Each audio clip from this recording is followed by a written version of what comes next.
Hey everyone, welcome to week 7 of the Edinburgh Marathon training series. I'm documenting basically all my training that I've done on the build to Edinburgh Marathon. So if that's something that you're interested in, hit subscribe. I would love to get to 2,000 subs by the time Edinburgh Marathon is on. And yeah, just follow the journey. I'd love to hear about your journey as well, what races you've got planned, how your training's going. Just let me know in the comments, and yeah, there'll be plenty of videos to comment on. So this week, as always, on the Monday, we started off with double threshold. I didn't feel great in the morning session, so I ended up cutting back the afternoon session. But in the morning, we did 3 times 9 minutes with a 60-second jog recovery, which is kind of one of my normal sessions that I do on the Monday, and it doesn't change too much. The average pace for the reps was 4:04 per K, and average heart rate 149. Max heart rate it got to was 157, which is pretty consistent with like how I normally run this kind of workout. So I was pretty happy with that, but I didn't feel great during this workout, and heart rate did get a bit higher than it normally would, especially for the pace that I was running. In total, we did just under 10K in just under 45 minutes. Average pace for the whole workout was 4:34 per K. Average heart rate was 138. So yeah, it was an alright workout, but yeah, I didn't feel as good as I normally would on the Monday. So in the evening, I went to the gym and did the session on the treadmill. I normally would do 6 times 4 minutes, but I ended up doing 4 times 5 minutes, and I ended up needing to kind of put the pace a bit down on the treadmill as well. So the first rep I did at 15 kilometers per hour, which is what I would normally do. And then the heart rate kind of was in the first rep average 153, max 155, which is pretty much where I want the whole session to kind of sit. So next rep, I decided to drop it down to 14.5 kilometers an hour.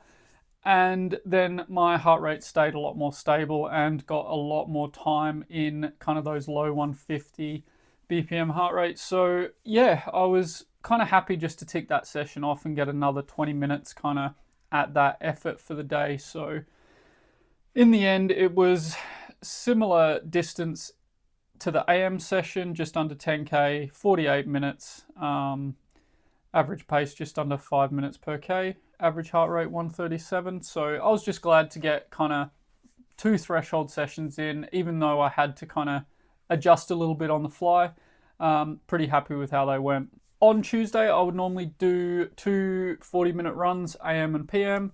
I slept in on the Tuesday morning, so I ended up doing just over 30 minutes and kind of just still over 6 minute per K pace, just chilled, 110 heart rate average, and yeah, just got in the half hour in the morning.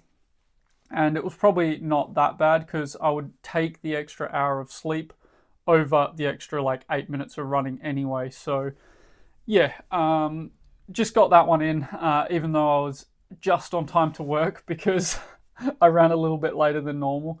And then in the evening, I did 40 minutes recovery with Jen, similar pace and similar average heart rate. So a little over, was an hour and 10 of running for the day, just recovery pace. So still a decent amount of volume for the day, and reasonably happy with that. On the Wednesday, I ran a little bit later because I was off to go to the dentist. So I had the opportunity to run a little bit later and didn't need to wake up so early.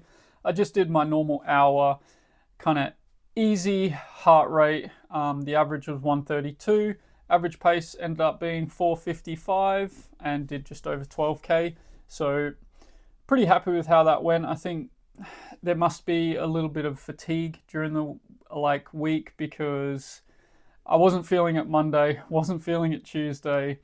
Wednesday start was not great. So we definitely adjust the week to focus on the long run, as you'll see.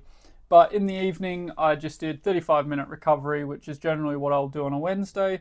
So about 6k, just under 6 minute per k pace, average heart rate 116, which is a bit lower than normal as well. So I'm definitely fatigued at the moment, but that was fine. And then moving on to Thursday, where I had a 28-minute tempo block. I just decided to go out on feel, do my normal 10-minute warm-up or so, and then get into the 28-minute tempo and just go to feel, see what pace I'm getting on the day. And my average heart rate ended up being 149, max heart rate 159, so about where my threshold sessions normally sit, and the pace ended up being 405 per k.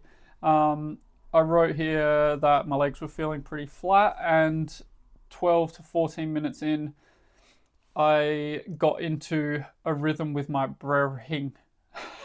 I don't know why I wrote that, but that's breathing. So I got into more of a rhythm with my breathing. I don't know if you've had runs where you're just like, I don't feel good, and then all of a sudden you get like almost a second wind and you start to feel good. That's kind of how it felt halfway through that tempo. And yeah, I started to feel a lot better and was able to just kick on and get the session done. That one finished up with just over 10k, average pace 438 for the whole session, just under 48 minutes, and average heart rate 136. So you can see a lot of consistency here. Someone did comment on one of my videos about what the kind of point of doing threshold so kind of low. Generally because I'm doing such a high, not high volume compared to other people, but it's a decent volume for me, and I'm trying to get more quality volume in.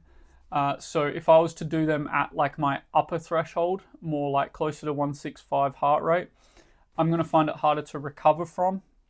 And I find I'm getting very similar benefits doing it at this effort, and I'm able to do more of it. So yeah, that's why I do it. And the same reason goes for my recovery runs, where I run them really quite slow, considering some of my PBs I'm running over 6 minute per k pace, and my heart rate's like sometimes 105 average. It's just going out and going for a run and knowing what that run is intended for, like why I'm doing that run. I'm not doing it to gain fitness. I'm doing it for active recovery, to get the blood flowing and gain adaptations from the sessions that I'm doing. It's not to add fatigue on top of the fatigue that I've already put in my body from the session. So I don't know if that makes sense, but kind of that's what I'm going with. It could be wrong, but that's my philosophy right now, and going by kind of what I've studied and how I'm wanting to train for this marathon. And because I wasn't feeling that great through the first kind of 4 days of the week, I thought I'm going to ditch the double threshold on the Thursday, just do easy run in the afternoon with some strides, because my main focus was to do a decent long run this week. So I did 40 minutes on the treadmill easy, and then added in some strides, which felt good. Ended up doing over 8k on the treadmill, 48 minutes. Average pace 541 and average heart rate 123. So yeah, pretty chilled, but a little bit more pace than I would normally do for a recovery run. So it was closer to easy. And yeah, I was just glad that I got in another session, even though it wasn't a threshold session. And I got my recovery in on the Friday, which was 45 minutes, just over 7k, just under 630 per k pace. So like I said, I do keep my recoveries really chilled, and 109 average heart rate. So that was just trying to set myself up for the best opportunity to run well on the Saturday morning. What a long run, guys. That was sick. I enjoyed that. Did 20k, so 13k out, 13k back, but picked it up after 20k, so it lasts 6k between 4 minutes per k and 4:10 per k. So yeah, super happy with that. Okay, so I've just finished my long run, and I was just super excited to let you know how it went. So I thought I would film this straight after. Not had a shower yet. I'm still wearing black, so you probably can't even see me on the background. But hey, we're going to have a chat about how it went and yeah, let you know why I'm so happy. So this long run was a 26k. The first 20k I was going to do easy, anywhere between 130, 140 heart rate, whatever pace that falls into, kind of stick around that pace window. And then the last 6k, pick up the pace to between 4 minutes per k and 410 per k. And the heart rate cap for that would be 155, so I don't want to go over 155 in that kind of 6k block. And yeah, it just felt so good. I went out, these shoes, oh, here I am. These shoes are amazing. I don't know if I could run the marathon in them, but I feel so efficient in them. It's just because it's so narrow here, and your feet kind of, I'm a midfoot striker, your feet kind of roll in a little bit, or it feels like it wants to. So it's putting a lot of pressure on kind of the inside of my Achilles.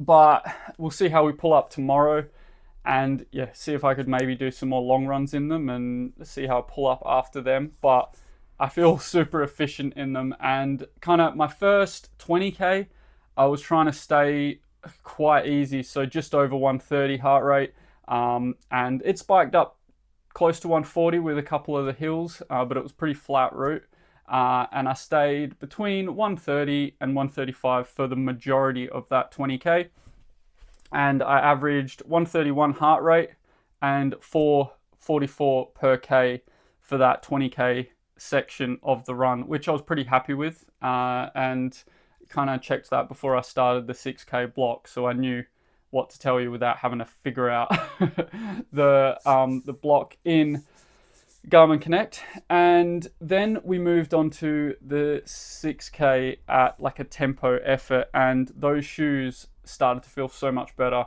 and the Piba midsole is so comfortable, but you still feel like you're getting that bounce back, which I loved. So my first K of that 6k block, which was my 21st K, was 407, and then 408, 406, 401, and then I ran 359, 359.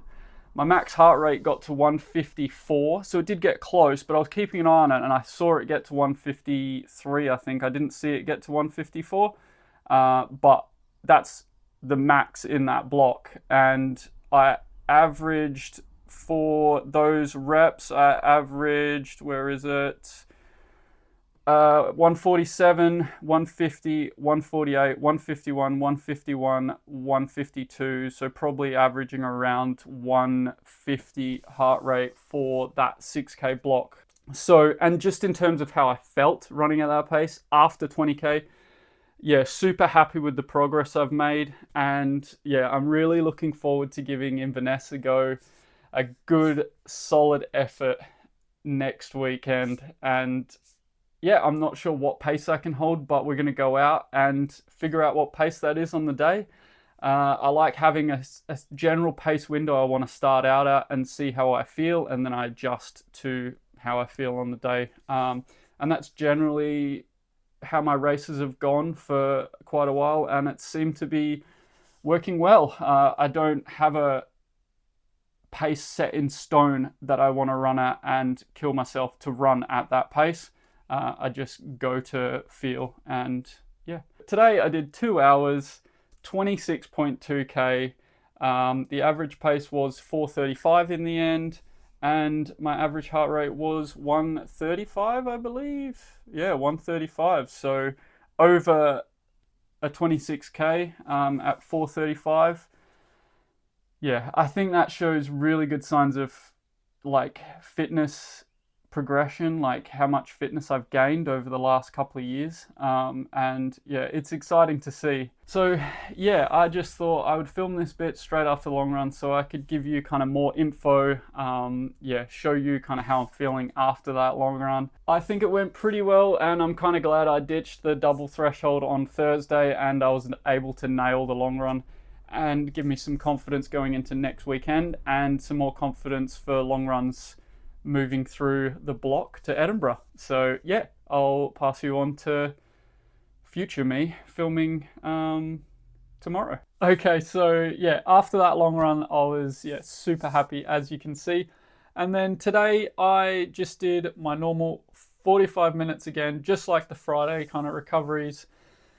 It was a little bit quicker today. I think I'm starting to feel a bit better and starting to recover, which is nice. And it was 5:57 pace, 7.6 kilometers, 45 minutes, average heart rate 108. So yeah, really happy with how I felt today and just recovering for the week leading up to Inverness. I will probably strip back this week a little bit. I won't be doing as much, so it will be a slight taper, but I might try and keep the volume similar. It's not going to be a huge taper because it's not really an A goal race. That is Edinburgh, but it's really hard to go into a race and give it kind of half an effort. So I will be going all out on Sunday. So yeah, I look forward to that. And I've got the race number here. Super excited about that. So in the results, you've either got my name or my number. So next week, I'll be doing a video just like this, like normal, and then there'll be the separate race vlog Sunday as well. And it'll be similar to when I did the 10K. So I'm sure all of you are really like checking your phone to see when my videos come out, but it might be a few days after because I don't know if I'm going to do the race vlog or the weekly recap, but yeah, they'll come out when I can get time to edit them. And if you've got any races for the next weekend, I hope they all go well. If you raced this weekend, I hope it went well. I hope your training's going really well. I'm reasonably happy with how my training is going. I'm kind of stacking the workouts on top of each other. So yeah, it's going really well, and I hope nothing kind of puts a stop to that, but touch wood. Yeah, it's going well, and I'm looking forward to giving Inverness a good hard go. So I don't know if I'll see you in the weekly recap or the race vlog first, but I appreciate you watching this. And if you haven't subscribed already, which I believe 95% of the people that watch my videos aren't subscribed, but I'm sure I'm talking to the 5% that are in this video. So if you're not subscribed, please subscribe. We're going on this journey. We're going to get a sub 3 and then keep pushing for even faster times. So sub 3 isn't the end goal. And I'm just, enjoying making the content for you, enjoying the training that I'm doing at the moment. And yeah, I'll see you next week after the half marathon.